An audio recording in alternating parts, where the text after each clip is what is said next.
c'est la plus grosse présentation. J'ai une quarantaine de diapos là-dessus. Donc, on a premièrement, on se souvient que finalement, ça implique le producteur, mais aussi toutes les personnes qui travaillent à la ferme. Donc, c'est pas, tous les employés sont impliqués. Donc, puis ces mesures-là vont venir décrire comment on accède dans la cour, puis aussi au poulailler. Donc, c'est nos deux zones qu'on a définies sur le site.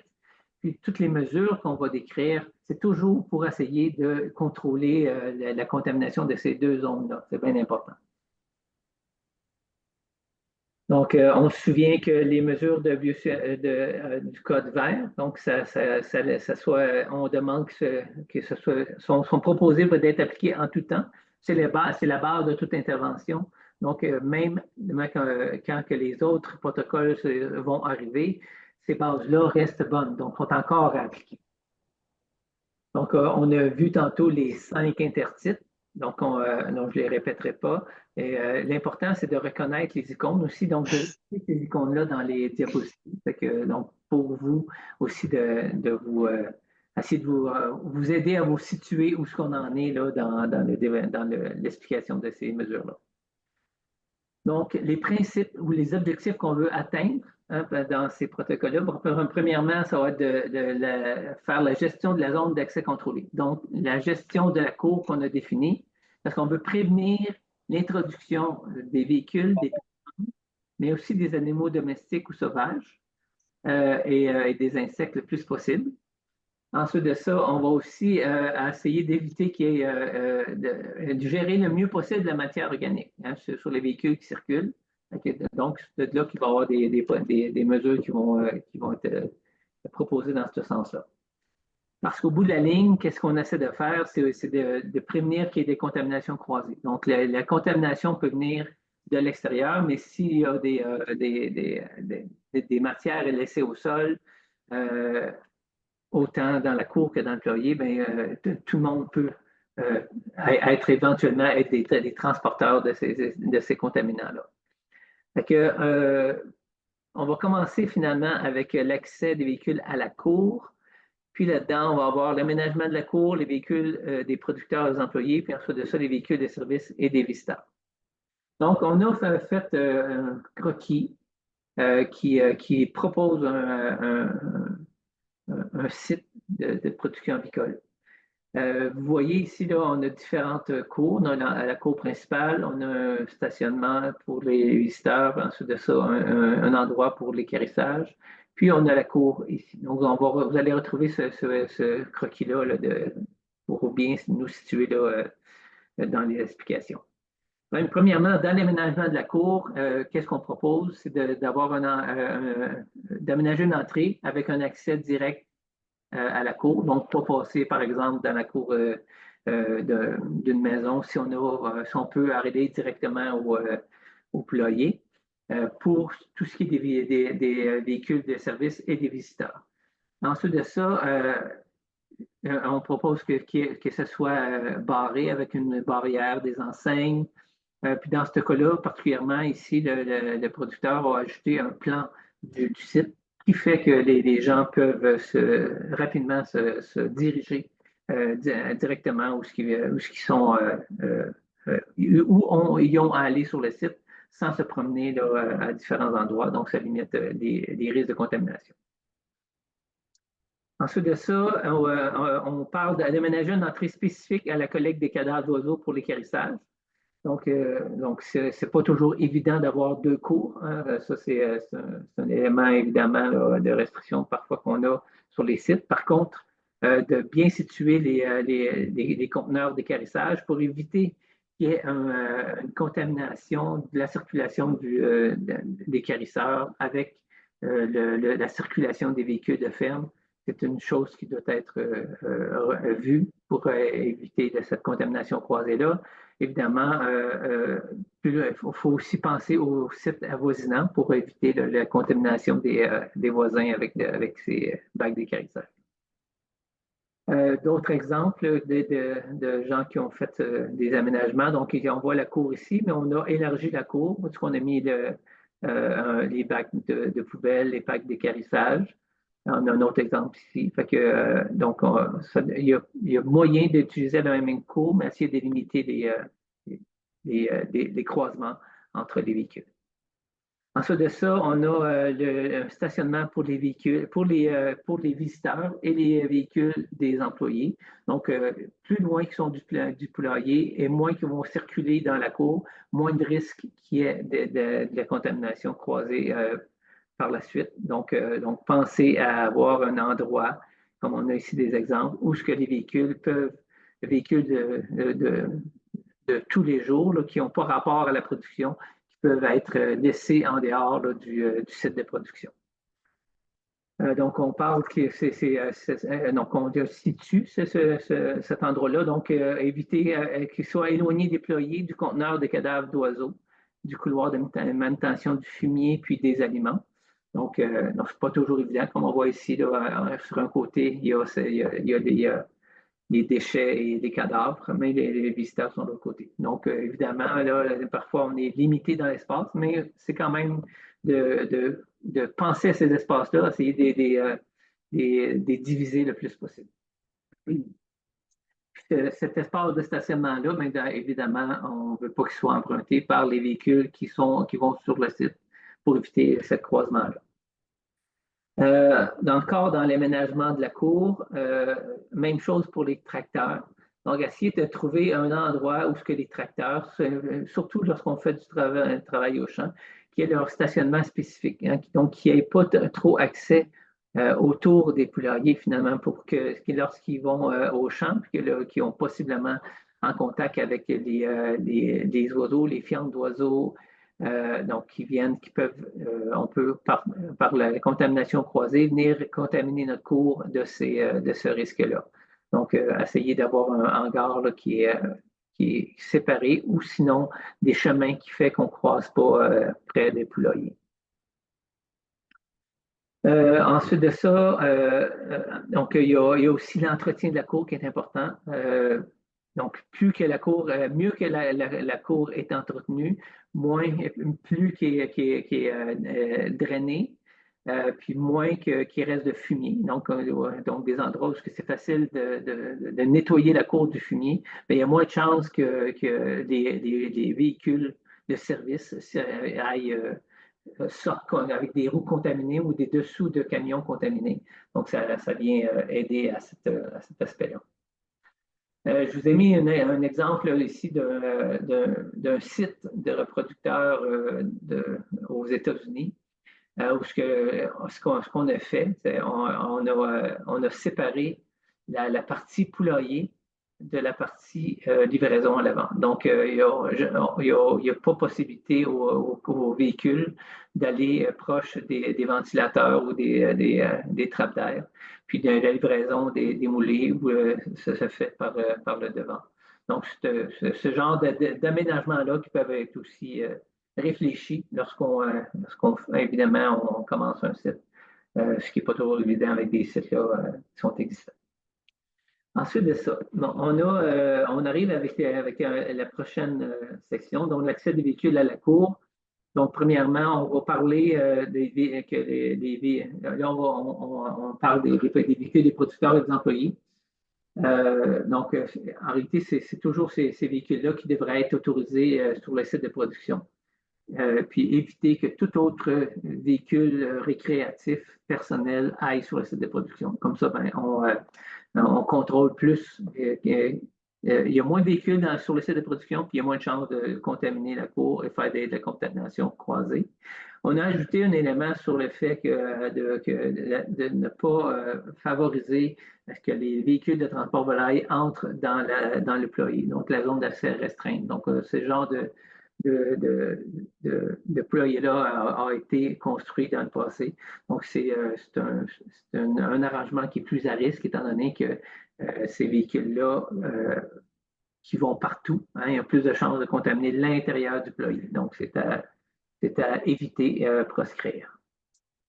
Ensuite de ça, si on parle des véhicules de service et de visiteurs, donc, on va demander à ces véhicules-là qui arrivent aux visiteurs, qui arrivent avec des véhicules visiblement propres, donc sans contamination de boue, de fumier et d'excréments d'animaux visibles. Okay? Donc, c'est toujours, ça sort des formulaires de permis que vous avez vus probablement. Donc ça fait partie. S'il y a des gens qui arrivent chez vous avec des véhicules qui sont qui sont pas visiblement propres, bien évidemment, vous pouvez le signifier pour éviter cette contamination de la cour. Puis aussi, on leur demande au niveau des véhicules de service et des visiteurs de circuler lentement dans les cours pour éviter justement cette contamination-là une fois sortis lorsqu'ils vont sortir de la cour, puis aller sur d'autres sites possiblement. Donc, on arrive maintenant à l'accès des personnes au poulailler.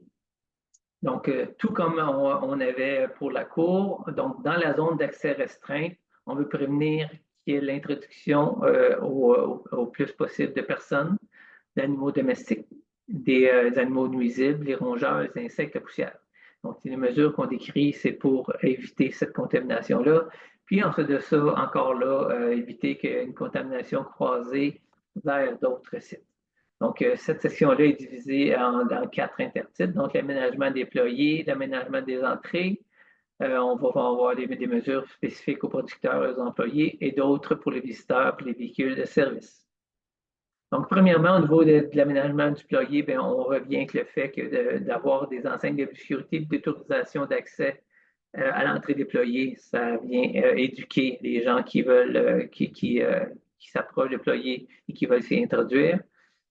Toujours une bonne idée de verrouiller les portes en tout temps pour éviter une introduction qui serait fortuite.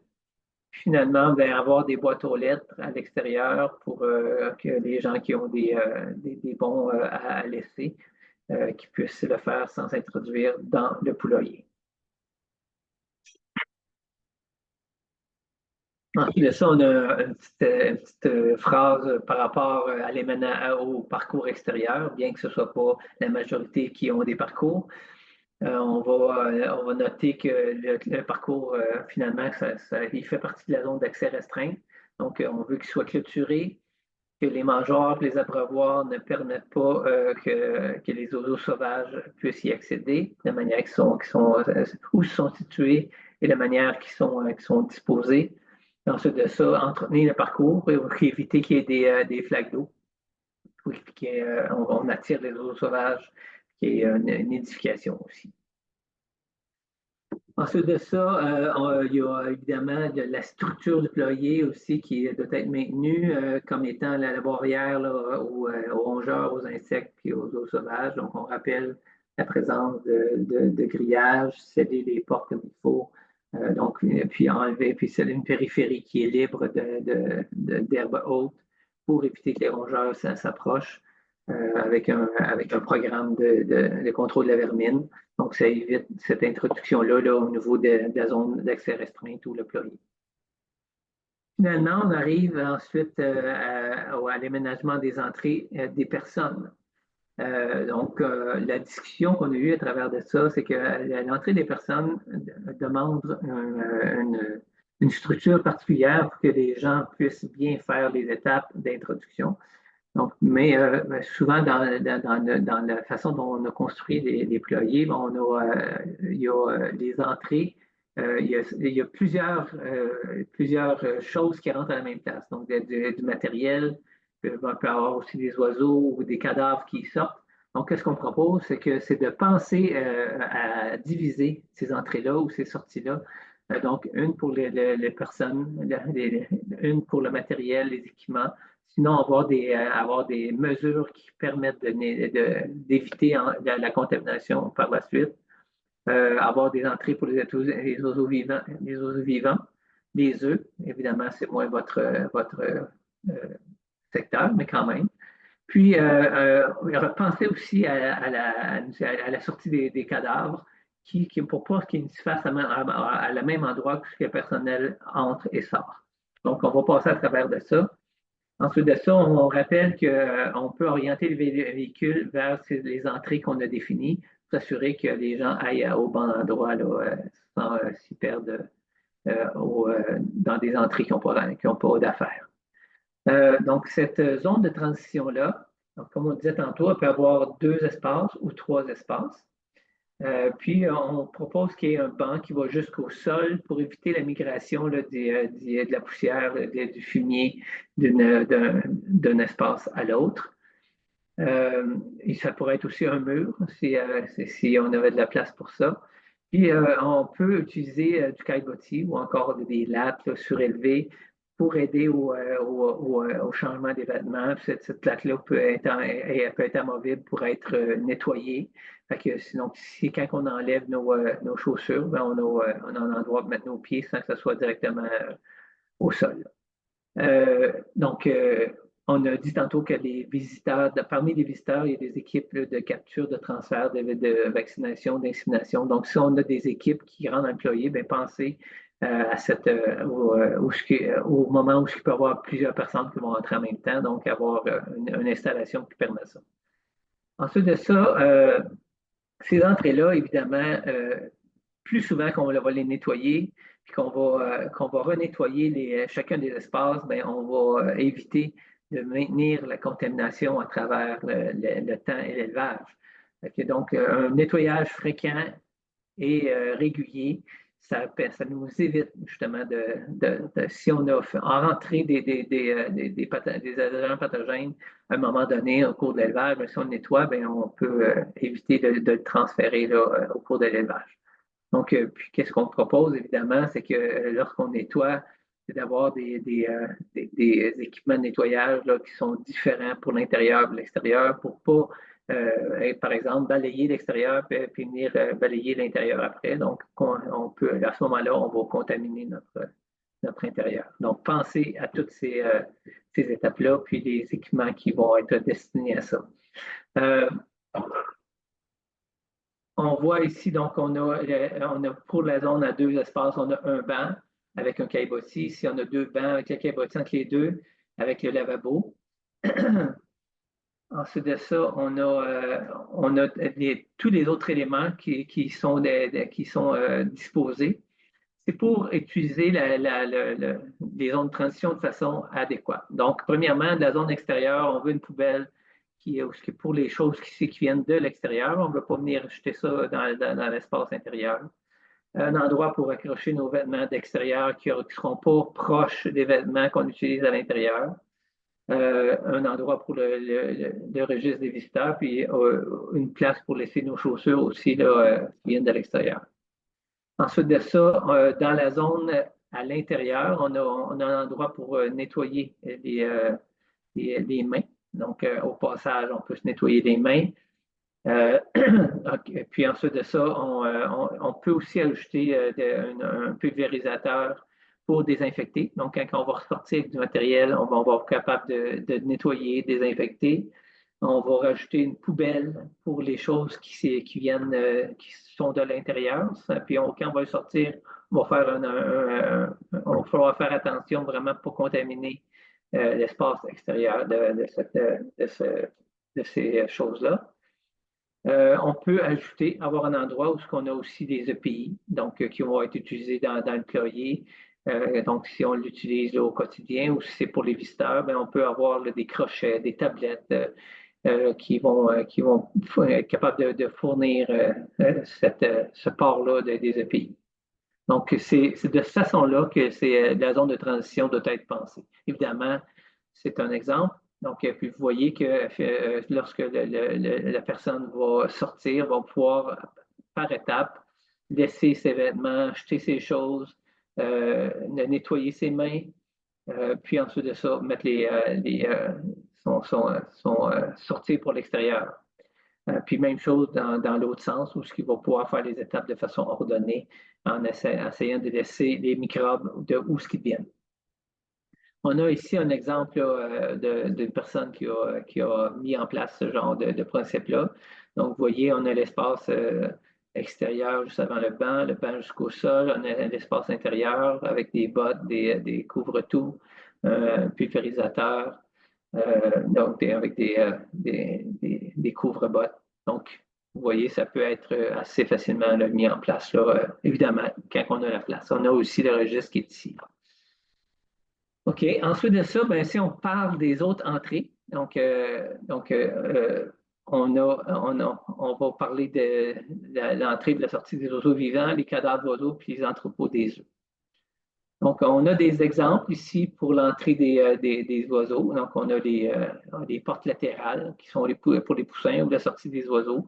Fait qu'on a deux étapes, évidemment. L'important, quand il y a une étape qui est faite, c'est toujours de remettre ça à zéro. Donc, faire une étape de nettoyage entre les deux pour éviter qu'il y ait eu, par exemple, on aurait eu sorti des oiseaux de l'élevage précédent. Quand on rend des poussins, bon, on veut que ces entrées-là soient nettoyées pour éviter la contamination des nouveaux oiseaux. Donc, c'est le principe.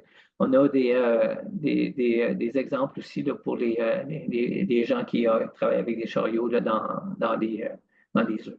Donc, des portes qui sont plus grandes avec des entrées bétonnées au sol, donc pour faire rouler les chariots.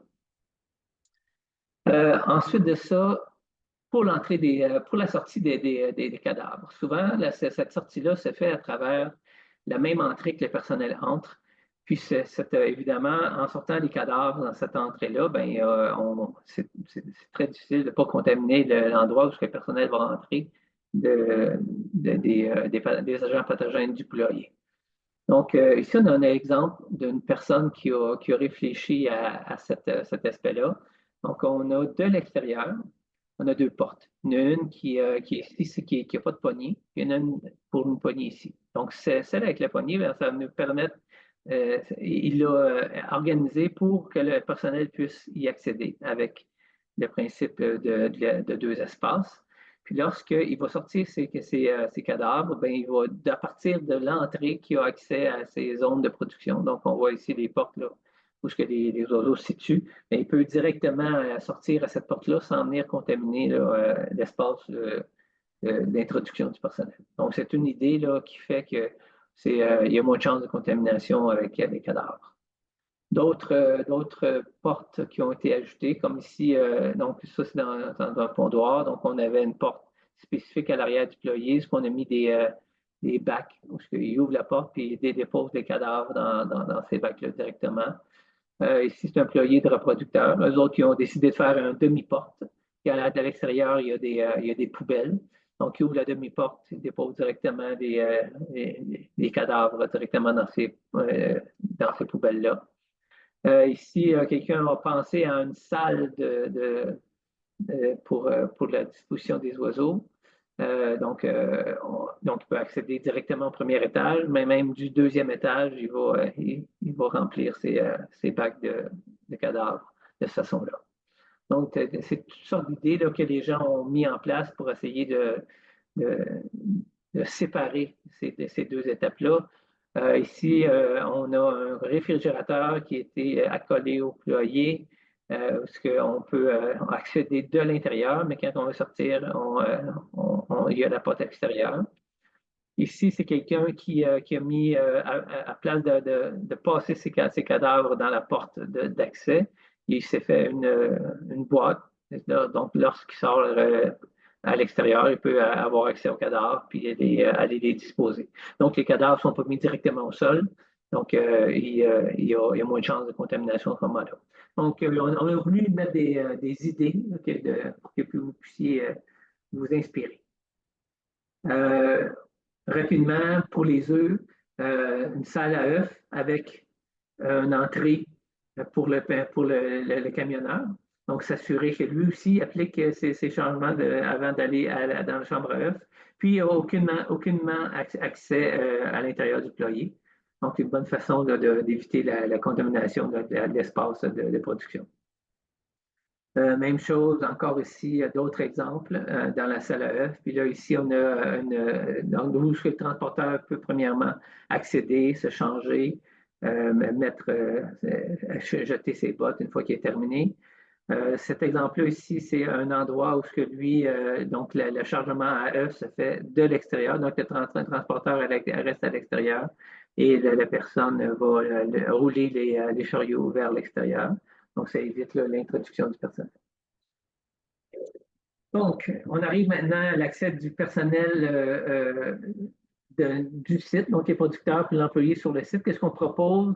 Évidemment, c'est au-delà des programmes de santé à la ferme, mais on propose qu'il y ait toujours un changement complet des chaussures, vêtements, survêtements, un lavage de mains à chaque entrée. Donc, évidemment, ça enlève beaucoup de risques là, étant donné qu'on le fait à chaque fois.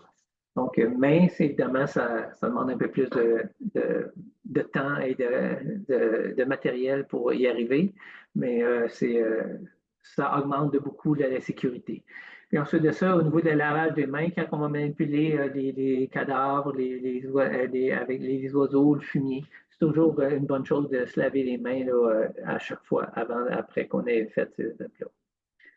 Puis ensuite de ça, il faut penser aux équipements de protection individuelle qui sont lavables. Donc, plus souvent qu'on va laver ces équipements-là, mieux que c'est. Mais évidemment, il faut faire attention quand on va les sortir. Donc, avoir un système où on va mettre ces équipements-là dans des sacs de plastique pour les amener au lavage, ou encore il y en a certains qui vont avoir des endroits pour laver ces endroits-là, ces vêtements-là employés. Donc, c'est une première chose. Ensuite de ça, si on fait de l'usage d'équipements de protection à usage unique, la réutilisation de ces équipements-là est souvent à risque parce que, étant donné que c'est à usage unique, ils vont souvent se percer, se briser. Donc, la protection est perdue après qu'on l'ait utilisé une première fois, pour la majorité du temps. Donc, essayer de respecter cet usage unique-là. Pour ce qui est des véhicules et véhicules de service pour les visiteurs à la ferme, donc, favoriser le fait qu'on veut seulement des gens qui font des visites essentielles, donc qui demandent à ce que la production soit maintenue. Hein, puis tout ce qui est non essentiel, bon, on essaie d'éviter qui rentre dans la cour et au ployer. Donc, même chose pour les conducteurs des véhicules de service et les animaux domestiques. Ils n'ont pas d'affaires dans le ployer. Au niveau des conducteurs des véhicules de service, on évite qu'ils rentrent. Puis les animaux domestiques mais ne doivent pas entrer. Donc, c'est toujours à maintenir. Pour ce qui est des transporteurs d'œufs, on leur demande qu'ils circulent le moins possible en dehors de l'entrepôt des œufs. Sinon, aller directement à l'entrepôt des œufs lorsqu'ils rentrent à travers la chambre à œufs. Ensuite de ça, un autre aspect qui fait qu'il y a moins de chances de contaminer le poulailler lors de la réception, c'est d'avoir du monde pour faire la réception le plus possible, ou encore être joignable et avoir une organisation pour vraiment limiter que le personnel aille à des endroits qu'on n'a pas prévus sur le site. Donc, des enseignes, un téléphone, être en contact avec les chefs d'équipe pour vraiment cibler et orienter ces gens-là pour qu'ils rentrent dans les ployers ou qu'ils aillent le moins possible dans des endroits qui n'ont pas rapport dans le ployer. Mais en contrepartie, au site, les gens qui travaillent au site ne devraient pas avoir accès aux remorques ou à l'intérieur des boîtes de transport des oiseaux ou des poussins pour éviter de contaminer ces boîtes-là ou se contaminer dans ces boîtes-là. Ce qu'on demande aux visiteurs, aux véhicules de service, on leur demande d'appliquer des mesures de sécurité hein, qu'on vous a décrites. Donc, surtout quand les oiseaux sont présents, mais aussi à partir du moment où le ployer est prêt à recevoir les oiseaux. Donc, il ne devra pas, tout visiteur, tout véhicule de service devrait se protéger et protéger le site à partir de ce moment-là. Donc, les mesures qu'on demande, c'est de laver, désinfecter les mains, porter des EPI au complet, puis laver des équipements qui vont amener. Au niveau des véhicules et des équipements du site de production, donc encore là, c'est la même chose. On évite là, de contaminer les zones d'accès restreints et contrôlées. Donc, éviter l'introduction de ces véhicules-là dans le ployer avec la poussière, les agents pathogènes et le fumier. Ensuite de ça, et encore là, éviter les contaminations croisées. On parle du nettoyage des véhicules des équipements du site de production, puis aussi la gestion des véhicules des équipements du site de production. Donc, le nettoyage, donc premièrement, on rappelle qu'on ne peut pas prendre de l'eau de surface pour le nettoyage de ces équipements-là, puis d'utiliser un désinfectant qui est reconnu à des concentrations efficaces. C'est la base.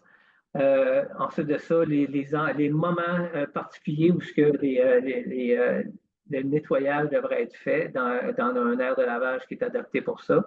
Sur le site, à chaque fois qu'on va manipuler des oiseaux vivants, des cadavres d'oiseaux, du fumier, c'est bien important de nettoyer ensuite de ça, puis de déterminer un endroit spécifique pour faire ces nettoyages-là. Évidemment, pour ensuite de ça éviter de contaminer l'endroit, la cour et à créer des contaminations croisées. Puis en contrepartie, lorsqu'on va aller, si jamais on allait sur d'autres sites avicoles, puis on est en contact, à ce moment-là, c'est important de nettoyer avant de revenir avec les équipements qui vont être utilisés sur le site, sur notre site avicole. Donc, ce nettoyage-là devrait être prévu à l'extérieur du site, puisque on ne connaît pas le statut du site de ce qu'on est allé, fait qu'on ne va pas nettoyer de ces équipements-là sur notre site, parce qu'il y a les risques de contaminer la cour, puis faire des contaminations croisées par la suite. Au niveau de la gestion des véhicules et des équipements du site de production, on devrait prévoir des véhicules, des équipements qui sont dédiés à la manipulation des oiseaux, puis d'autres au fumier, puis aux cadavres. Donc, assez diviser le vivant du mort. Ensuite de ça, et des chariots pour la capture d'oiseaux devraient être lavés, désinfectés avant d'entrer dans un employé. Puis, au plus possible, essayer d'éviter que si des cajots, des chariots rentrent dans les employés, et lorsqu'on peut le faire. Finalement, on arrive à la gestion des intrants. Donc, on va passer chacun de ces intrants-là, encore là, dans le même idée de protéger nos zones et des contaminations croisées. Donc, on va parler de l'eau, des aliments, de la litière, du fumier, des cadavres, des déchets, puis des ordures. Premièrement, au niveau de l'eau, pas utiliser de l'eau de surface. Quand on dit de l'eau de surface, ça veut dire de l'eau qui viendrait d'un puits de surface, mais qui a été traité convenablement pour contrôler les agents pathogènes, devient une eau qui est utilisable. Donc, vraiment, quand on parle d'eau de surface, c'est d'un étang où on prendrait directement de l'eau et qu'on n'aura pas traité. Donc, ça, c'est très à risque.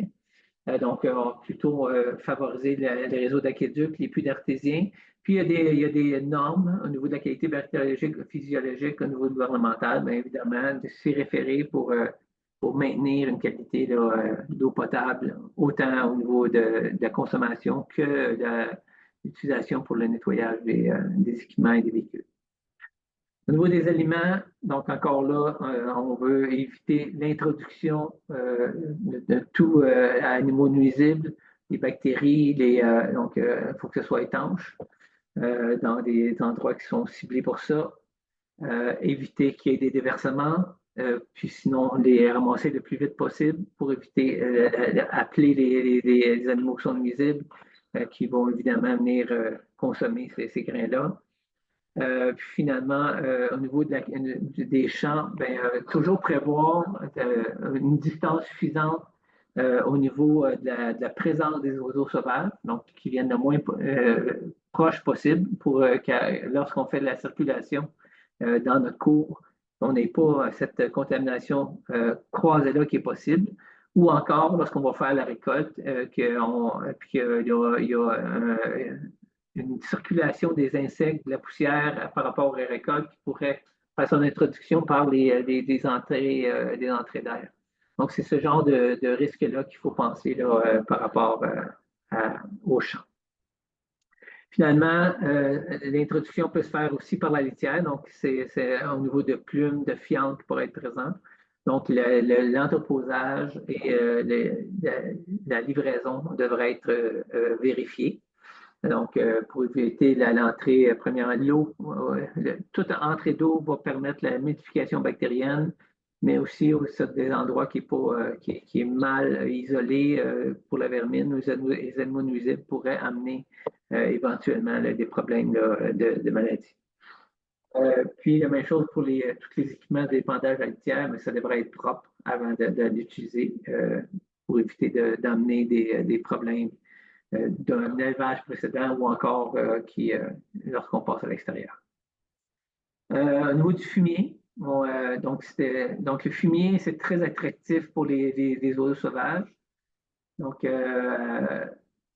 de toujours les mettre dans un endroit fermé, donc des entrepôts, ou encore le sortir le plus rapidement de la cour. C'est ce qu'on va recommander pour éviter d'attirer les oiseaux et la vermine. Au niveau on évite aussi d'avoir l'introduction de fumier de d'autres sites pour être contaminants. Puis si jamais on est receveur, ben, s'assurer que le receveur ne passe pas dans les cours où ce que les déployés sont présents. Donc, essayer d'avoir des entrées différentes, des aires de circulation différentes. Ou dans des endroits aussi où ce que les véhicules de service et les visiteurs pourraient passer, et puis ce qui pourrait amener des problèmes de contamination croisée. Puis penser aussi que lorsqu'on a fait ces étapes-là au niveau de la manipulation de fumier, de toujours se changer avant de retourner dans les poulaillers, puisque là, à ce moment-là, on est possiblement contaminé d'agents pathogènes qu'on ne connaît pas à ce moment-là. Au niveau de la gestion des cadavres, qu'est-ce qu'on parle, c'est de toujours s'assurer d'être dans des endroits qui sont à l'intérieur de la cour, où on va mettre où ça va être fermé, couvert, pour pas qu'il y ait de l'accès à la vermine, puis des charognards au cadavre. Donc, puis idéalement, ça devrait être hermétique, réfrigéré. Donc, pensez à des équipements de ce type-là. Ensuite de ça, il devrait être loin déployé, des silos d'aliments, des sources d'eau. Donc, pour éviter de contaminer ces endroits-là. Puis évidemment, ne jamais entreposer des cadavres d'un ployer dans un autre ployer. C'est très à risque. Évidemment, les cadavres sont souvent des très, très bons porteurs de pathogènes, puisqu'ils sont morts de quelque chose. C'est pas toujours des maladies, mais par contre, c'est à risque. Ensuite de ça, au niveau de l'élimination, donc on devrait les éliminer aussitôt possible en dehors de la cour. Puis nettoyer fréquemment les équipements qu'on va utiliser, encore là, pour essayer de maintenir le plus bas possible les risques de trouver des agents pathogènes infectieux. Puis on devrait situer le moment où on va faire ça, donc en fin de journée, puis ensuite de ça, de s'assurer de changer les vêtements avant de retourner à l'intérieur des poulaillers, parce qu'on peut être il y a plus de risques qu'on soit contaminant à ce moment-là pour les oiseaux vivants. Au niveau des ordures, même chose. Donc, encore là, prévoir des poubelles dans la zone extérieure et intérieure de l'entrée, comme on vous a parlé tantôt. Garder les lieux déployés ou les poubelles, il faut que ce soit propre, bien rangé. Hein? Donc, plus c'est en désordre, plus c'est attractif pour les rongeurs. Avoir des conteneurs étanches pour pas que ces rongeurs-là, ces animaux nuisibles-là aient accès. Lorsqu'on utilise des sacs, encore là, une fois, à usage unique, donc s'assurer qu'ils soient étanches lorsqu'on les dispose. Puis faire une élimination régulière. Donc, si c'est à toutes les semaines qui passent qu'il y a un passage pour le ramassage, le plus rapidement possible qu'on les sort du site, mieux que c'est. Puis en respectant les règlements, évidemment, là, municipaux et provinciaux. Ensuite de ça, au niveau de l'élimination, ben, il y aurait des règlements, donc on vous incite à les suivre de tous les paliers gouvernementaux. Donc, au niveau de la collecte domestique, les déchets d'œufs, on a identifié que souvent c'était la meilleure façon de disposer des déchets d'œufs. C'est ça qui est le moins attractif pour les animaux nuisibles.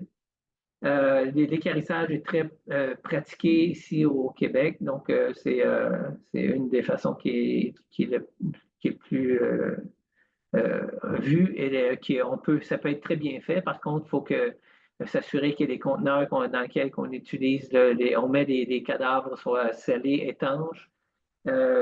Puis on devrait, comme on disait tantôt, être dans un endroit où ce conteneur-là c'est le plus isolé pour que ce soit dédié au camion de collecte.